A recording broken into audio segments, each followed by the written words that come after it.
ಸಾಂಸ್ಕೃತಿಕ ಮತ್ತು ಆಧ್ಯಾತ್ಮಿಕ ನಗರವನ್ನಾಗಿ ರೂಪಿಸಲು ನಮ್ಮ ಮೊದಲ ದೃಢ ಹೆಜ್ಜೆ. ಇದು ಗಂಗಾವತಿಯ ಮಹಾವೀರ ಸರ್ಕಲ್ನಲ್ಲಿ ನಗರದ ಸಮಗ್ರ ಅಭಿವೃದ್ಧಿಗೆ ಹೊಸ ದಿಕ್ಕು ನೀಡುವ ಉದ್ದೇಶದಿಂದ ಗಂಗಾವತಿಯ ಶಾಸಕರಾದ ಗಾಲಿ ಜನಾರ್ದನ ರೆಡ್ಡಿಯವರ ಅಧ್ಯಕ್ಷತೆಯಲ್ಲಿ ಕನ್ನಡ ಮತ್ತು ಸಂಸ್ಕೃತಿ ಇಲಾಖೆಯ ಹಾಗೂ ಜಿಲ್ಲಾ ಉಸ್ತುವಾರಿ ಸಚಿವರಾದ ಶ್ರೀ ಶಿವರಾಜ್ ತಂಗಡಗಿಯವರ ಸಮ್ಮುಖದಲ್ಲಿ ಮುಖ್ಯಮಂತ್ರಿಗಳ ಅಮೃತ್ ನಗರೋತ್ಥಾನ ಅಂದಾಜು 21.38 ಕೋಟಿ ರೂಪಾಯಿ ಯೋಜನೆಯಡಿ ವೆಚ್ಚದ ರಸ್ತೆ, ಚರಂಡಿ, ಕುಡಿಯುವ ನೀರು ಸೇರಿದಂತೆ ವಿವಿಧ ಮೂಲಭೂತ ಸೌಕರ್ಯ ಕಾಮಗಾರಿಗಳಿಗೆ ಶಂಕುಸ್ಥಾಪನೆ ನೆರವೇರಿಸಿ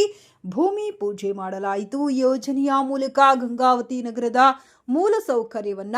ಮತ್ತಷ್ಟು ಬಲಪಡಿಸಿ ನಾಗರಿಕರಿಗೆ ಸುಗಮ ಸಂಚಾರ, ಶುದ್ಧ ಕುಡಿಯುವ ನೀರು, ಸಮರ್ಪಕ ಮಾಲಿನ್ಯ ನಿರ್ವಹಣೆ ಹಾಗೂ ಒಟ್ಟಾರೆ ಉನ್ನತ ಜೀವನ ಮಟ್ಟ ಒದಗಿಸುವ ಗುರಿಯನ್ನ ಹೊಂದಲಾಗಿದೆ. ನಗರದ ಅಭಿವೃದ್ಧಿಗೆ ಮತ್ತೊಂದು ಮಹತ್ವದ ಹೆಜ್ಜೆಯಾದ ಈ ಕಾಮಗಾರಿಗಳು ಮುಂದಿನ ದಿನಗಳಲ್ಲಿ ಗಂಗಾವತಿ ರೂಪರೇಷೆಯನ್ನ ಮತ್ತಷ್ಟು ಸುಧಾರಿಸಲಿದೆ. ಈ ಸಂದರ್ಭದಲ್ಲಿ ಕೊಪ್ಪಳ ಸಂಸದರಾದ ಕೆ ರಾಜಶೇಖರ್ ಹಿಟ್ನಾಳ್, ಜಿಲ್ಲಾಧಿಕಾರಿಗಳಾದ ಸುರೇಶ್ ಬಿ ಹಿಟ್ನಾಳ್, ಮುಖ್ಯ ಕಾರ್ಯನಿರ್ವಾಹಕ ಅಧಿಕಾರಿಗಳಾದ ವರ್ಣಿತ್ ನೇಗಿ, ಸಹಾಯಕ ಆಯುಕ್ತರಾದ ಮಹೇಶ್ ಮಾಲಗಿತ್ತಿ, ಜಿಲ್ಲಾ ನಗರಾಭಿವೃದ್ಧಿ ಕೋಶ ಯೋಜನಾ ನಿರ್ದೇಶಕರಾದ ಮಂಜುನಾಥ್ ಎಂ ಗುಂಡೂರು, ಶರಣಪ್ಪ ಎಸ್ ನಾಯಕ್,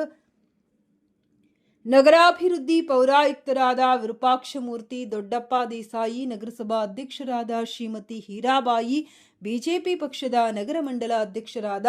ಚಂದ್ರಶೇಖರ್ ಹಿರೂರು, ಗ್ರಾಮೀಣ ಮಂಡಲ ಅಧ್ಯಕ್ಷರಾದ ಡಿಕೆ ಆಗೋಲಿ, ಎಮ್ನೂರ್ ಚೌಡ್ಕಿ, ವೀರೇಶ್ ಬಲಕುಂದಿ, ಚನ್ನವೀರನಗೌಡ, ದುರ್ಗೇಶ್ ದೊಡ್ಡಮನಿ, ದುರ್ಗಪ್ಪ ದಳಪತಿ, ಜಿಲಾನ್ ಪಾಷಾ, ಬಾಲಪ್ಪ, ವೆಂಕಟೇಶ್ ಆನಂದ್ಕರ್, ನಿತೀಶ್ ಆನಂದ್ಕರ್, ಶ್ರೀಧರ್ ಕಲ್ಮನಿ ಸೇರಿದಂತೆ ಅನೇಕ ನಾಯಕರು ಮತ್ತು ಕಾರ್ಯಕರ್ತರು ಉಪಸ್ಥಿತರಿದ್ದರು.